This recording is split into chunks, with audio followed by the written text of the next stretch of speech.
लिख ले, सवाल आएगा ही आएगा, कुछ कर ले, चल कुछ कर ले, आएगा।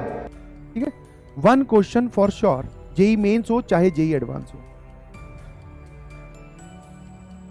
एक सवाल पक्का आएगा सर, 100%। 1 क्वेश्चन फॉर श्योर, दोनों के लिए ही बोल रहा हूं, जेई मेंस के लिए भी बोल रहा हूं और जेई एडवांस के लिए भी बोल रहा हूं। और सर ये कुछ नहीं, छोटा सा ही चैप्टर है, छोटा सा ही चैप्टर है। ठीक है, तो ये ध्यान रखना, एक एक सवाल आप इकट्ठा करते जाइए। समझ पा रहे हो कि नहीं समझ पा रहे हो? अगर आप अपनी जर्नी को एज ए होल देखोगे तो डर लगेगा, बट अगर आप एक एक सवाल की बात करते हो, समझ में आया? जैसे जेई मेंस की क्लासिफिकेशन अगर मैं करूं तो सर एक आएगा मैथमेटिकल रीजनिंग से, एक आएगा स्टैटिस्टिक्स के, ठीक है, एक एरिया अंडर द कर्व आपने बोल दिया, ठीक है, वेक्टर 3D हम पढ़ने वाले हैं, इनसे मिलके कम से कम 3 सवाल या 2 सवाल आएंगे।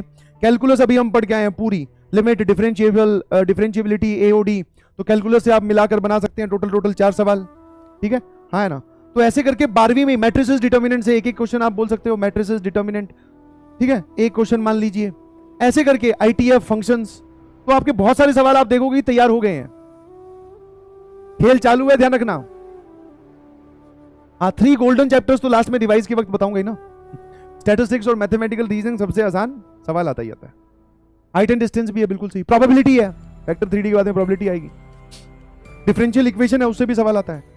तो जितने भी टॉपिक्स आपके अभी चल रहे हैं, चाहे केमिस्ट्री हो, चाहे फिजिक्स हो, चाहे मैथ्स हो, 12th का आखिरी वाला पोर्शन, 12th का आखिरी वाला पोर्शन, जैसे उधर thermodynamics, ray optics, wave optics, ठीक है, मॉडर्न फिजिक्स, थर्मोडायनेमिक्स कहां से आ गया, sorry, modern physics, ray optics, wave optics, ये वाली चीजें लास्ट में आती हैं।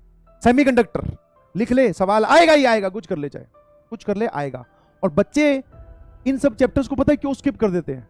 क्योंकि ये सब पढ़ाए जाते हैं डेंजर जोन के अंदर। डेंजर जोन मतलब जो अब चालू हो चुका है। डेंजर जोन मतलब सर कंफ्यूजन वाला जोन, रैंडम जोन जिसको आप बोलते हो।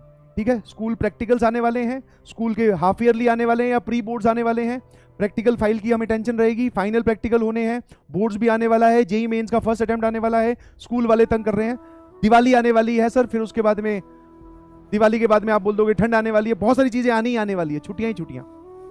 ये है डेंजर जोन। और इसी टाइम पे जो हम सबसे इंपॉर्टेंट, सबसे हाई वेटेज वाली चीजें चल रही होती सभी में, लास्ट में वापस से ऑर्गेनिक वाला पोर्शन आ जाएगा, केमिस्ट्री इन एवरीडे लाइफ आ जाएगी, सवाल आएंगे इनसे।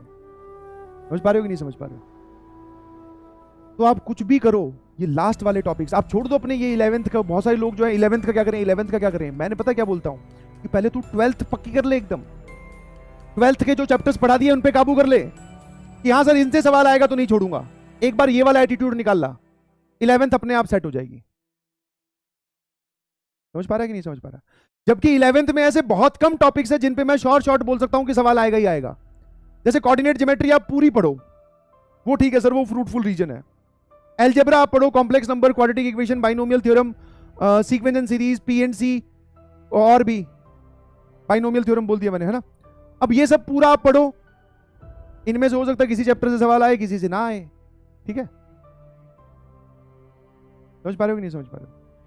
बट जो आपने 12th पढ़ी है that is of high weightage. High weightage मतलब वही 60:40 का ले सकते हो।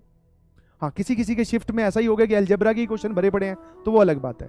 जो नॉर्मल ट्रेंड पिछले सालों में चलता आ रहा है वो आपको समझ। आप 11th की टेंशन ना लीजिए, अभी आप सिर्फ एक एटीट्यूड, आप चाहो तो इस बात को लिख कर चिपका लो अपने सामने कि 12th के इन आखिरी वाले चैप्टर्स में से, इनफैक्ट पूरे 12th में से कोई भी सवाल मैं नहीं छोड़ूंगा, और आखिरी वाले में तो सर चाहे कुछ हो जाए नहीं छोड़ूंगा। तीनों सब्जेक्ट की बात कर रहा हूं, फिजिक्स केमिस्ट्री में आता है ये। और इसी को ही बच्चे क्या स्किप कर देते हैं क्योंकि उनको 11th की रिवीजन, बोर्ड्स, उस पे जाना होता है, तो इन चैप्टर्स पे इतना ध्यान देते ही नहीं है, पता नहीं क्यों, आई डोंट नो। ठीक है, मैंने आपको बहुत अच्छी बात बताई है, मजाक नहीं कर रहा हूं। दिस इज इंपॉर्टेंट भाई, जो आपको अभी बताया ना कि एक क्वेश्चन आएगा, और ये जो इंपॉर्टेंट चैप्टर्स के नाम लिए हैं इस पे आप फोकस कीजिए, क्योंकि आपको एक प्लान बना के चलना पड़ेगा। आपके प्लान में आपने अगर 11th को सर पे बैठा रखा है तो वो प्लान आपको ज्यादा देर टिकने नहीं देगा 12th वाले चैप्टर्स पे। वो आपको फिर से बोलेगा कि 11th चल, उसका क्या होगा, उसका क्या होगा, उसका जो होना है वो हो जाएगा, मत टेंशन लो। अभी is the time to focus on 12th के चैप्टर्स। एक बार 12th खत्म हुई तो तेरी 12th की चिंता भी खत्म हो जानी चाहिए। ऐसा ना हो कि मैं 12th खत्म करके 11th का रिवीजन स्टार्ट करूं, और तू जब ये 11th का रिवीजन में कोऑर्डिनेट ज्योमेट्री चल रही हो, कॉम्प्लेक्स नंबर चल रहा हो, बाइनोमियल थ्योरम चल रहा हो, तब तू इन चैप्टर्स के बारे में सोचे कि सर वेक्टर 3D के बारे में थोड़ा डर लग रहा है, प्रोबेबिलिटी डर लग रही है सर, डिफरेंशियल इक्वेशन नहीं समझ में आती सर, क्या करें। ये काम मत करना। डेफिनेट इंटीग्रेशन में सर कैसे सवाल करते हैं वो भूल गया, तब गड़बड़ है, क्योंकि इसका तो कोई अंत नहीं है।